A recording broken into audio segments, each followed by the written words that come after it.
Hi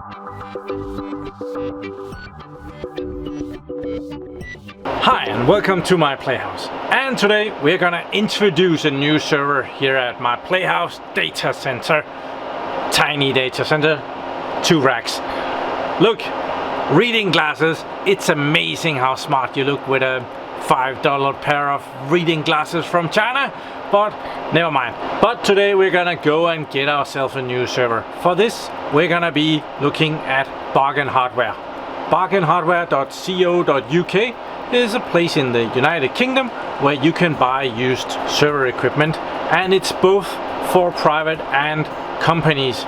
You can go get your spare parts for your home data center or your professional data center. Let's go shopping. So therefore we have moved into the living room where my computer is at and where I do my shopping. And as we can see, Bargain Hardware, they have a Corona-19 update here and they are still shipping out stuff. We need a new server and we want something kick-ass. So rack server, we need a server for our rack. They have a bunch of Dell servers, 1U, 2U, 3+U, Hewlett Packard, 1U, 2U, 3+U, IBM, 1U, only have 1, 2U, only have 3, 3U, only have 2.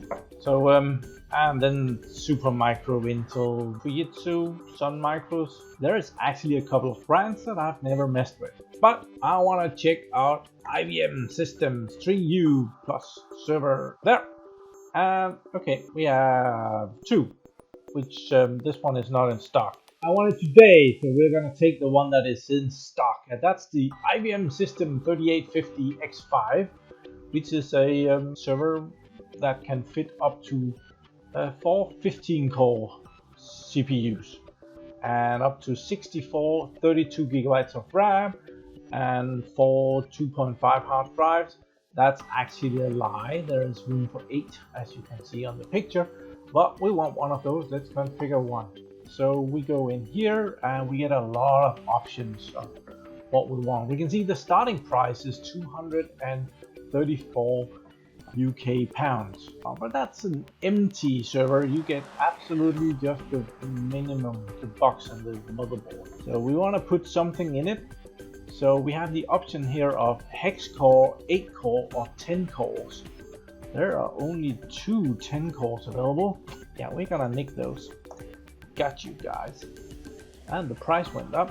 Yikes. The heatsink is automatically added, so together with 2 CPUs we also get heat sinks. If we go and not pick those but pick 2 other ones, these are really cheap. 8 core processor, we can pick 4, and then it will also pick 4 heat sinks for. And in this case, the heatsink is almost 5 times as expensive as the CPU itself. Not often that you see that. But let's go back to these 10 cores. We want as many cores as possible, don't we? 130 watt CPUs. And we want some RAM. There is 2 kind of RAMs. There is standard 1.5 volt RAM, and then there is low voltage, which is 1.35 RAM. This is kind of considered better as it uses less power. We're gonna get some of that. 16 gigabyte blocks. Funny enough, you get 1333 megahertz and you get 1600 megahertz, and the price is about the same. And there is also 32 gigabytes available, and the price goes up. How much RAM do we want in this? Did I hear 512 gigabytes of memory? Okay, let's go with that. That means that we need 32 blocks of memory. We added those. The price went up ever so slightly, so that RAM rammed up the price. So moving on, you can get blanks to put in the memory keys. We are not gonna go do that. Then we can pick a RAID. We can choose that we are gonna not pick a RAID, and then we can pick that I'm gonna pick my own RAID. And they have 100 plus of those, and it doesn't cost anything. Yeah, very amusing. Hard drives, we are not gonna pick any hard drives, but hard drives are available. We have SSDs, we have SAS, we have SATA hard drives, and they vary very much in price. No, never mind, no hard drives. Then we can get some hard drives caddies if we want to put in our own. I have plenty of those. Then we can get some network cards. I do believe that the server comes with a couple of network cards, so we're gonna skip that one. Fiber optic HBAs, 2 gigabits. Yeah, they are not expensive. You can get those for £2.40. That's not expensive. Then we have 4 gigabits. They are a bit more expensive, not a lot. I can see that the prices here are way under what I'm charging in my little shop. Might have to adjust those. 8 gigabits, now it starts to become expensive. InfiniBand, a lot of good stuff here. Extra things that you can put in the server. Then we can get a rail kit, often a good idea. They are usually pretty expensive. So this is pretty regular that you pay that. Power supplies, max 2, and these power supplies are 1975 watts, big ones. And there is room for 2 in here. We are of course gonna get both of them. Price went up ever so slightly again. And then they want to sell us some plugs. No thank you. I will continue that. I'll go to checkout. Okay, here is my server. It ended up being £1,300. All of that RAM really rammed up the price. I want it shipped. Denmark. Mark there. Zip code. There. It's gonna be a pallet freight. And economy is gonna be 5 to 8 days. And fast one is 4 to 7 days. So and that is double the price. And you save like 1 day. So I'm gonna check this one. Update total. And the price is gonna go up. There, and we have a promo code, and it's My PlayHouse, small letters. So we check that in, and we can see the price up here. Right now we have £1,303, and let's apply that promo code there, and I got a £54.3 discount for using my own promo code. And that means that I can now go to checkout and we can just order that. There we are. And well, Bargain Hardware in the UK has really fast shipping, so right away it's on the table in here. That's fast shipping, if I must say so. So let's have a look at this server. And just to make it perfectly clear, I did not order this at Bargain Hardware, but it is available at Bargain Hardware. But so I tried to order about the same thing as we got here, but yeah, it's the system x3850 X5. So these are for sale at Bargain Hardware. I didn't get this one, therefore. We had a look at the x3850 Model 2 not long ago, and they have this ESD for your wristband. You have this wristband that you put on when you work with servers, and if you remove this crocodile clip, well, that goes in there. And you can put on the wristband and you will be grounded with the server. Even if the server is not grounded, you are at least on the same voltage level as the server. So no static electricity will build up between you and the server. So cool. Otherwise, we have a DVD drive on the front here. No one ever uses that anymore, but it's still there on this model. Then we have a couple of USB 2 ports.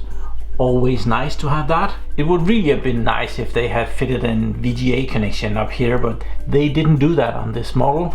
It could have been right there. These could have moved over there, and the VGA connection could have been there or there. Just move those. Then we have a little bit of a display here that lights up and tells us about how the server is doing, if it's doing anything, combined with this light path diagnostics, which looks exactly the same as on the x3850 Model 2. It's cool, and it has the power on button and the light tower here, which will blink blue on the back, have some information LEDs, and we can kind of protect the power on button. So here you can press it with a finger. If you put this by, well, you need to sharpen your finger to get that, or use a pencil. Over here we have room for 8 internal hard drives. The first 4 in this server, there is a backplane for those. You can kind of see, can you see? There is a PCB back there. It can be hard to see in the dark here, but yeah, there is a PCB. If we go further up here, the last 4 drives, there is no PCB behind that. So that is kind of the front IBM logo. On the top of the server there is an explanation about how a lot of good things is done on this server, like how to populate the RAM, how to put in the power supplies, how to put in PCI adapters, what everything is on the system board, how to put in processors, RAID card, hot fans, hot swap hard drives, and also this light path diagnostics. If something blinks, PS, what the bloody is a PS? Well, that's a power supply has failed. There are some of these that are really weird, like the DASD. Well, it doesn't really make sense at first glance until you go down and figure out what that is. Oh, that's a hard disk drive error. Okay, thank you. So let's go to the back and see where we're at. And here we have the back of this beefy server. This server is about the same generation as the Hewlett-Packard DL580 generation 7. That's about the same. There is a few differences. It has room for 7 PCI Express cards here. There are these two very big beefy power supplies here for redundancy. Down here we have the XPI WAP cards, and these cards are used when you have more than 2 processors in here.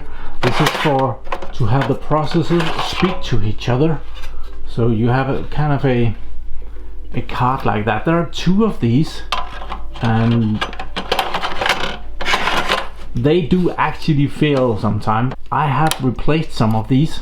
There's one here and there is one there. Then we have 2 built-in network connections, and these are 1 gigabit network connections.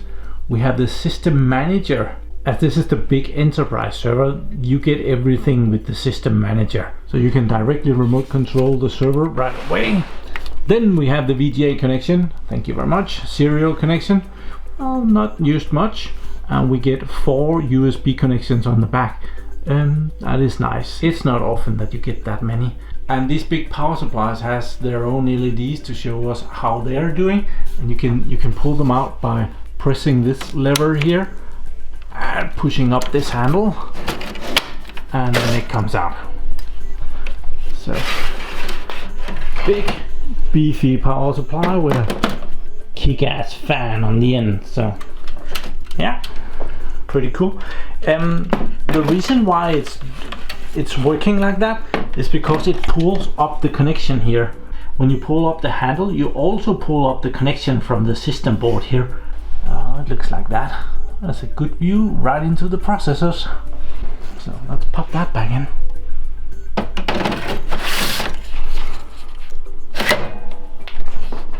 You pull that and you level it down, and it makes a connection and it locks into place.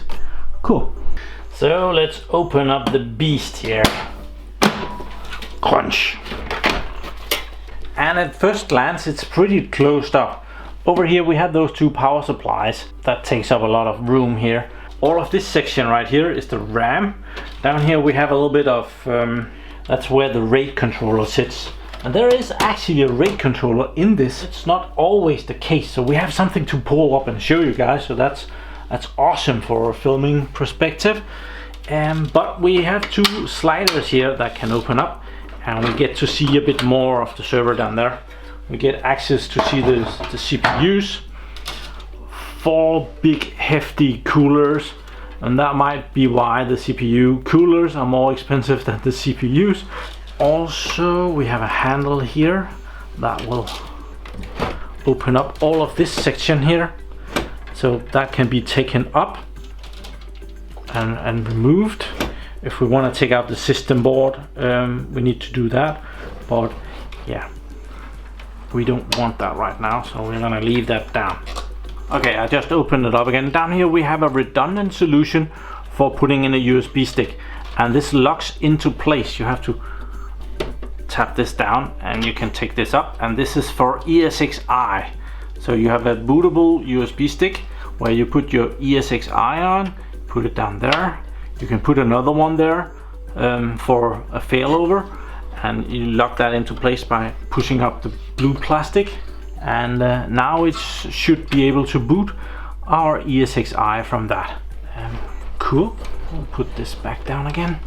and it's not a good idea to break this connection too many times. This is a very complex server, and yeah, getting spare parts is always fun. Down here at the PCI connections, we can see that we have one connection that is X16, and then we have 6 connections that are X8. We have the CMOS battery right there. Let's go and check if we can get that rate controller up and have a look at that. So the rate controller is located down here, and it has its own little handle because it's almost impossible to get to otherwise. So you just pull the handle and the rate controller comes up, and we can just have a look at what it looks like. And this is very often an IBM M1014 or 1015 rate controller. Not sure which one of them this one is, but it's based on an LSI card, and this LSI card is the one that system administrators like to change the firmware on instead, so that it runs in IT mode to be an HBA instead of a rate controller. It has 2 ports, so if you want to add the 4 extra drives, that is possible. You just need the backplane for the hard drives, and then connection and stuff there. Also, we have some other connections down here that is really hard to get to, so they have also put a connector on that, and that is actually just the power connectors for the hard drives. So I probably shouldn't have taken that out. That wasn't really necessary. But also there is a release mechanism for the backplane of the hard drives, so you can take that out. But you can remove the cables down here, and you can take that out, and you can add that second backplane to here, which is going to be held in place with these plastic tabs. And yeah, that would be how to put that in. Apparently all of these blanks has to be pulled out before you can get that out. So, okay, cool. Then we have some hot swap fans. It's kind of a funny dual setup that comes out. Very nice. There is not a lot of connections and stuff on this server at first glance, at least, but if you dig a little bit deeper, for example look down here, you will find an 8-pin and a 6-pin connector, which means that they have prepared so that we can put in our GPU right here. We don't get a lot of space for it, but I think we should be good to go. I am curious what a GPU would look like in there, so let's go get a GPU and try and put that in there. A server GPU could be this NVIDIA grid card. It's the K1. Mine is kind of broken. It only has 3 out of the 4 GPU processors on there working, but it has done some fun work for me in the past. We have these blanks here on the back of the server. You know these from any kind of server or PC, and in a server they're kind of important because all the fans are in the front of the server, and it blows air through the system, and you want the air to go out the right places. So I am in need of them in this server. I'm just gonna move the 2 over here that we are gonna take out to make room for the GPU card there. And we're gonna take the GPU and we're gonna put it down here. We would need some power for that, and I was so lucky that I hadn't removed the power connection for this, and this one runs on a 6-pin, and that would go right down here. Right down there, that is connected, and we can put the card in, and it slides all the way to the back. It has this metal bracket that goes in a slot back there. Oops. And I kind of need both hands for that. There. That took a bit of fiddling to get it to hit the socket down there. You can't really see what you're doing. It looks very professional right there. The idea is that the air will come from up here where the fans are and blow through the graphics card, and that is why it's important to close off these air gaps, because the air will take the path of least resistance, just like water will. So if there's big holes here, you will have the majority of the air just pissing through here and not cooling down the graphics card, and you don't want that. There is kind of room for another graphics card, but at that point you would have to have one that would fit in an X8 slot.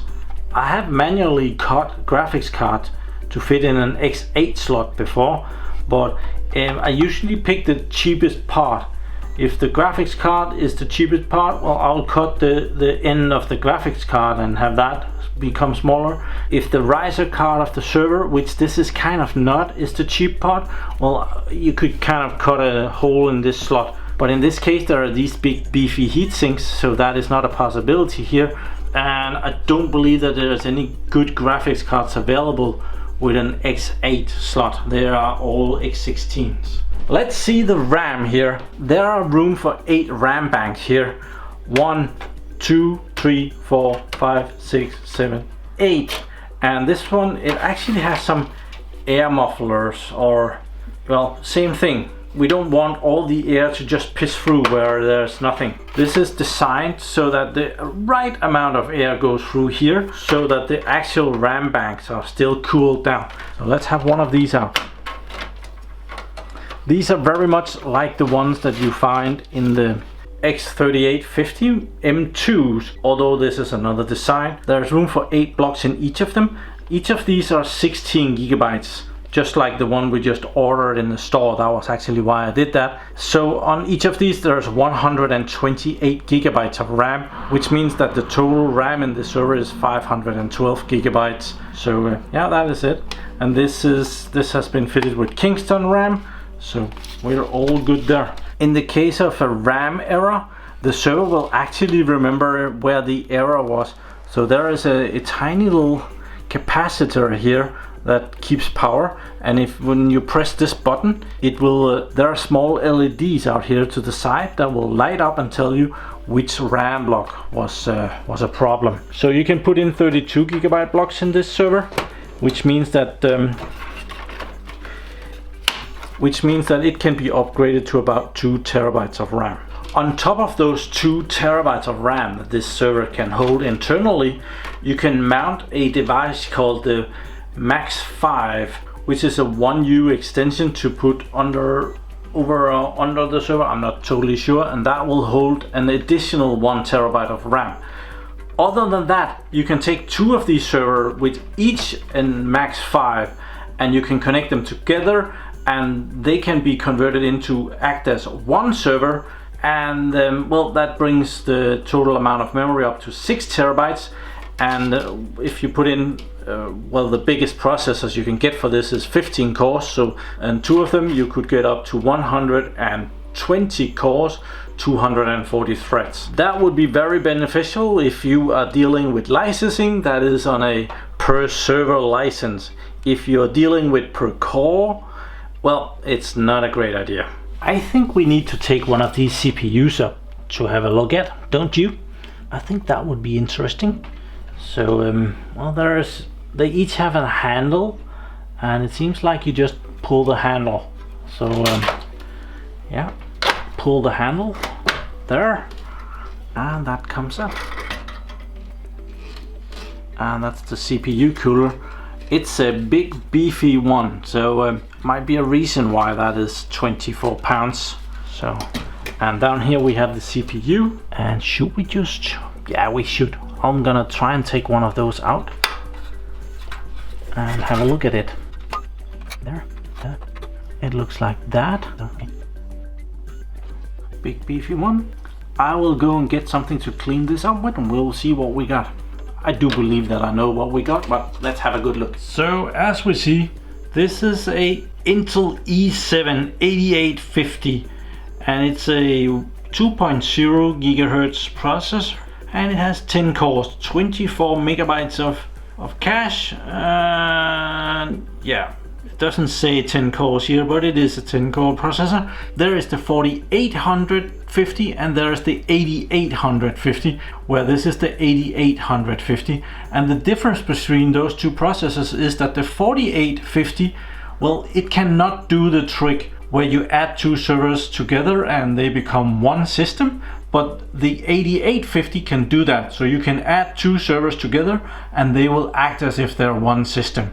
Okay, I do believe that I saw that when there is service on these systems, well, they come out and they change the CPU with a special tool, so to make sure that you put it in right.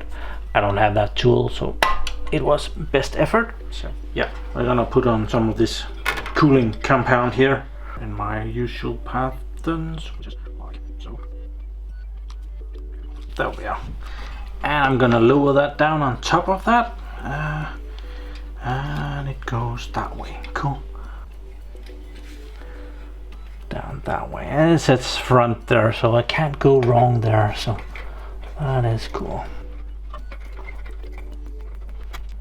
There, and push the handle in place.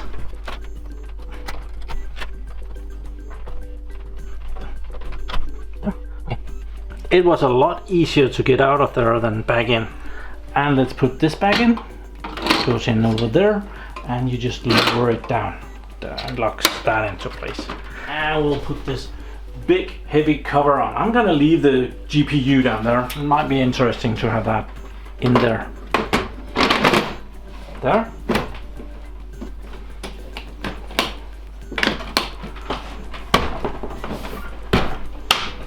Cool. So now we have had a good look at the new server. In the next video we're gonna try and turn it on and figure out what we want to put on there.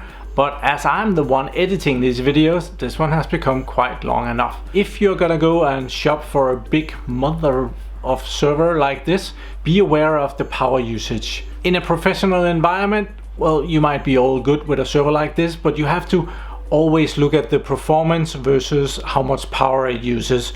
And getting a lot of cores like this doesn't always mean that you're getting the fastest system. With this amount of cores, it means that they have to wait more for each other. Some workloads will work really great with a lot of cores, and some will work a lot better with faster clock frequency. So it's very important to get the right server for your workload. And especially talking licensing, because 40 cores will cost you an arm and a leg to license this. For example, if you want to run Windows Server on there, that is per core licensing. So with one license, I think you get 16 cores. So you can kind of add that the first 16 cores is the first license, and then you have to add on cores, and there is a lot of cores to add on here. So it might not be a great idea. It's often better to go out and get a 16 core server, the best 16 core CPU for the money, and not have to pay extra licensing. Sometimes that's a better deal. And shopping for a server like this, be sure to look around. These vary very much in price. Sometimes you can get really lucky somewhere else. So thank you very much for watching my videos. Do subscribe to my channel so you can see me again, and have a really nice day. Bye bye.